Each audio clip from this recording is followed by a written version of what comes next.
we in the middle of the at work party. We are doing 4 questions with Sevyn Streeter. Actually, a special edition because it's Sevyn. We're going to do 7 questions with her. No, I'm so excited because your first debut album is finally coming out. Finally, and we know each other for a long time, Priya. You've been like teasing us with the EPs, which I love. Thank you. But it's been a tease. It has been. So finally you giving it up. I mean, yeah, it's like, you gotta like warm it up first. You know what I mean? It's like, we're finally here. Yes. Finally about to release an album this spring. Girl Disrupted. My hair is like all in my eye this morning. Don't ask me what's going on, ladies. You understand. Yes. But yeah, we still look confident. We're finally here, and I'm very OMG. God damn it. Sorry, one second, y'all. It's okay. We still look good. All of a sudden, what's Priya helps us out. Yeah. It's like something in this eye. I don't see nothing. This is real life, y'all. This is how you know me and Priya like friends. Yeah, I know. And I had some eye drops. It's like a really tiny piece of lint. It's driving me nuts right now. It's just gonna have to chill there until we get done. All right. Are you okay? But it's okay. Do you want some eye drops? We could take it. Yeah, we could take a pause. Girl, Go look in the mirror and get that out your eye. Yeah, I know. Yeah, I got you. Sorry. All right, we in the middle of the at work party. Got my homegirl Sevyn Streeter with me, and we doing 4 questions. Well, actually, the special remix because we got 7. We got to do 7 questions. We have to. Yes, we do. What up, you guys? How you feeling, Priya? I'm good, but I'm excited about your project. Finally, your debut album coming out. Yeah, man. Girl Disrupted is my baby. It's my first album. We've done EPs and Call Me Crazy But should have been there part 1. But now it's time. It's time for my album. Now, was it hard during the process? Is that why you gave us so many EPs? Because it was like, oh, it's your baby. It's your first debut. Yeah, and I don't take it lightly. You know what I mean? Like, you only get one first album. And I've always been very aware of that. Just one first album, and so I just wanted it to be right. You know what I mean? And I say all the time, I'm a songwriter, so it's not like people are just handing me records saying, here, cut this. Yes. I'm in there writing them, but in order for me to write, I say all the time, I have to live my life before I write. Because I like to write according to what I'm going through. I wear my heart on my sleeves and I put it in my music. So, that's another reason why it took me a little minute, but I'm glad. You know what I mean? So, like, okay, when you go through, like, a writer's block, you just, like, okay, let me go experience something. Like, let me go out with my homegirl. I mean, in the studio, when I go through writer's block, I might take a shot of brown and, just walk out, call a friend, or I might have people in the studio. We just chill, and you let that moment pass. I always tell writers that, one thing about music, especially when you're writing music, walk away from it. It'll come to you as music. It has to complete itself. And plus, you got to experience life. So it's like, okay, maybe going out with your homegirls, seeing some F-boy-ish, and then you'd be like, okay, let me write about this. Exactly. All of the above. Yeah.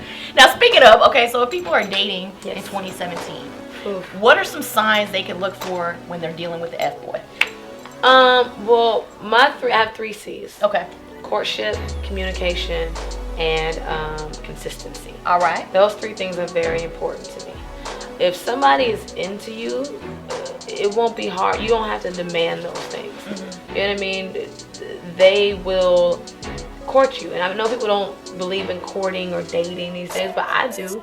And I'm not gonna lie, I'm experiencing it right now. I'm single, but somebody is courting me, which means, we go on dates. They make sure to communicate. They don't text me, they call me. Yeah. You know what I mean? FaceTime. And we literally, he calls me, we FaceTime, we have conversations all the time. And I don't have to, how sometimes you feel like, oh, let me not call this person or text this person, just make them call me.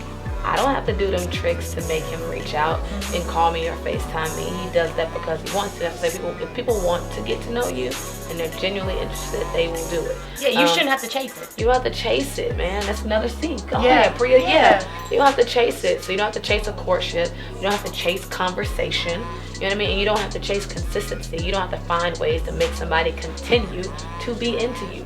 If they want to be consistent, then they will be. Yeah. And don't get all up in your feelings if they don't, because for one person who doesn't, somebody else will come along. That's real. And if you're dating someone new, like with Valentine's Day coming up, right, like what do you do? Like, I mean, because you're dating somebody, just take that pressure off yourself. You know what I mean? Like, and I'll be the first to say, in the past, I put so much pressure on myself. I hated Valentine's Day in high school. Yeah. Hated it. But because they be sending those little Valentines to every class. Right, it's and like shit. the pressure you put on yourself, and then and you trick yourself into thinking, if somebody don't give me this, then I must not. It's not that serious. Yeah. You know what I mean? if you're single, ladies, go out with your homegirls. Right. Have fun. Watch horror movie. Right. Do that. Yeah. Do any of that. Like, for Valentine's Day, just in case, make a contingency plan to take your damn self to dinner, okay? But if Go you to date dinner. someone new and it's a new dude, you let him court you. Let him court do you. And if he doesn't, Not literally, but you know. I mean, for some of y'all be like, okay. But but if and if he doesn't do anything for Valentine's Day, it's not the end of the world. But if that's something that's important to you, I will say that if Valentine's Day is important to you, then it should be something that's important to the person that you're dating to. Yeah, and he should know that. And he should know that. Or she. Or whoever she. you have. Yeah. Whatever's your flavor. Yeah. But okay, so if somebody's in a relationship with someone for a long time, how do they show their appreciation? Like from a female point of view, like how would you show if you were in a relationship with your man and you want to like do something special? I like to pay attention to detail. It's never about the most expensive thing to me. It never has been. Like, even when I was, 15, 16, I had a boyfriend who made me a Valentine's card because he couldn't afford a real one, and I loved it. Yeah. I loved it. And I think it might still be in my parents' house to this day. Oh, I believe it. So it's just like, if I'm into somebody, I pay attention to detail. If he loves hats, or if he, loves whatever. Vinyls, or, whatever. I just like to pay very close attention to that. I think the best gifts are like the sentimental ones, the thoughtful ones. So, I don't know, I try to pay attention. Yeah, and I think a lot of times there are a lot of dudes, because there's a lot of F-boys out there, but there are some real men out there. There are some really good men. But it's like, with the whole courting and everything, a lot of people just want to do that no strings attached. And I feel like that's a myth. Yeah, I can't do it. I'm not built for no strings attached at all. It's like either we're dating and getting to know each other, or it's nothing. And like if I kiss you, we go together. You know what I'm saying? Look, I mean, listen here. If put it this way, if I kissed you and I'm kissing you, you're the only person that I'm kissing. Yeah, exactly. Period. And whether we might not be in a relationship just yet, and we're getting to know each other, but I'm not about to be kissing you one week and then go on a date next week and be kissing somebody else. I might go on a date and get to know somebody Exactly, else. yeah. You know what I mean? And if I kiss you, just know you're in the lead. That's it. You a top runner. You a top runner. You know what I mean? We're not, I'm dating. And that's my rule for dating. And I think a lot of times people give a negative connotation to like, friend zone. Yeah. Like, because I got to be friends with you in order for me to be in a relationship. Yeah, it's important. I'm all for that. I think that just getting to learn somebody is really cool, and it's something. It's fun. It's new, and it gives you some type of, some foundation. It gives you something to build something on top of. Yeah, and I mean, a lot of times when you're in a new situation and you're dating, sometimes like old stuff comes back. Yeah. And it happens. Is that like, are you required or obligated to tell the person you're dating that, hey, somebody, even like if you're not even entertaining it? You know what? That's a really good question. And I literally just had this conversation with my mom recently. I'm like,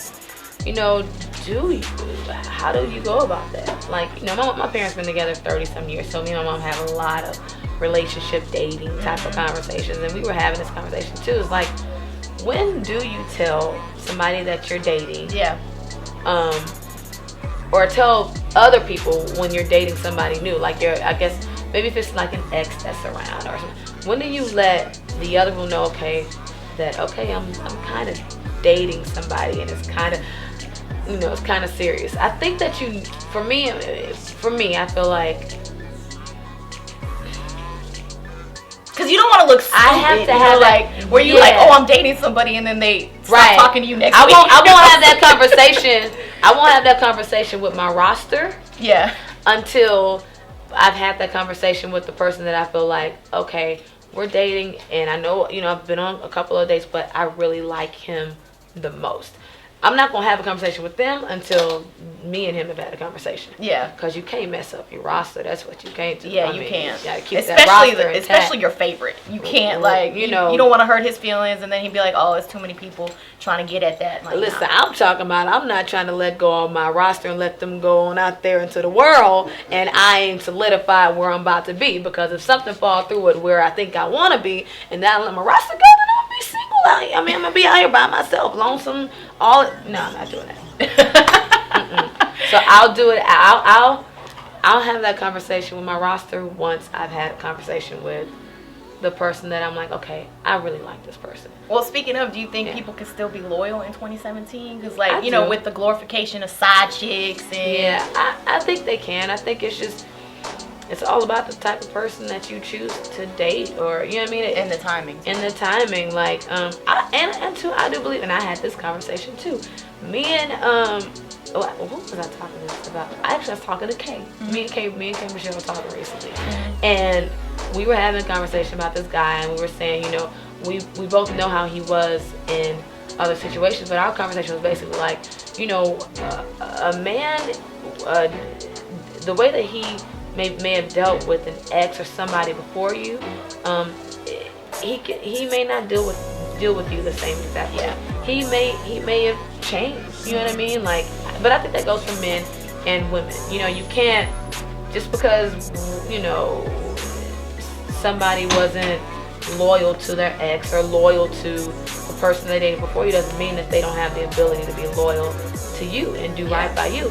Maybe it's just, everything is about time. Maybe that just he wasn't in the space, or she wasn't in the space where she was ready for something so serious. Yeah. And people, evolve, people change, and maybe now they are. It might be a timing thing. But like, a lot of times, like, when you deal with past relationships, there are certain triggers. Like, you'll be like, oh, that's like something that I had to deal with a past. Mm-hmm. And so if you can't really bring those triggers to your new relationship, you have to ignore those triggers. Ooh, but how do you do that? Because sometimes it's like, okay, wait, if your past situation didn't want to kiss you as much, and then your current is like, nah, let's not kiss, you might be like, well, what WTF? Right.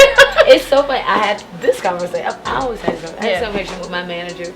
Me and Brittany were talking, and hey, great girl. We were talking, and we were talking about basically how to not let your past pain or your past just rules, regulations, whatever you've been through in your last relationship affect your new one. Because I will say, and she laughs at me, and she was like, you be ready to get married next week.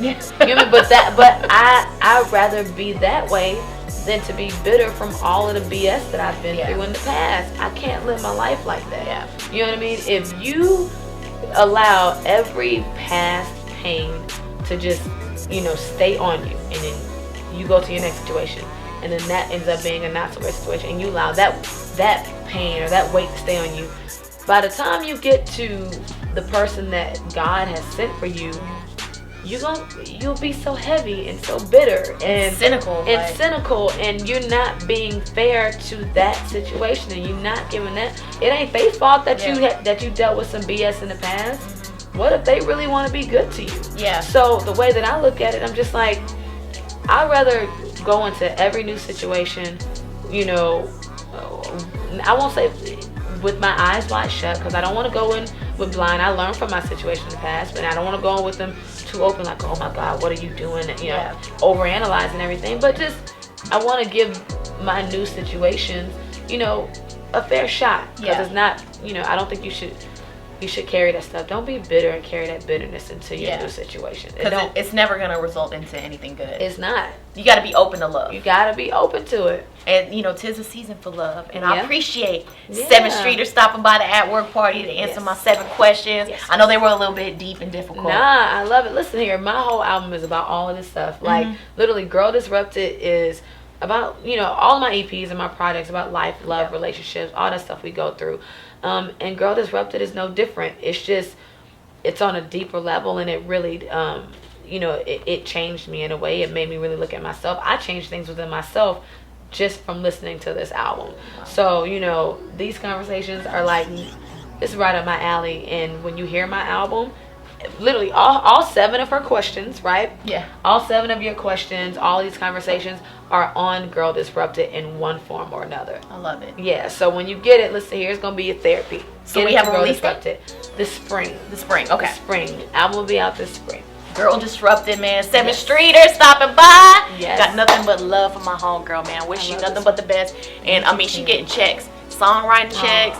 I just, you know, that's why I was really happy about that happened with the national anthem. I was like, yes, because you know, with anything bad, it's always good. And I was like, yeah, my girl is on ESPN now. You know, we were able to help some kids along the way, like the Boys and Girls Club. We partnered, me and the 76ers partner, helped some kids. We bought them early Christmas presents. It ended up really turning into a beautiful thing, on top of bringing more awareness to the inequality in our country. So it was just ended up being a beautiful thing. I appreciate you, Sevyn. I love you. I love you too. Bye.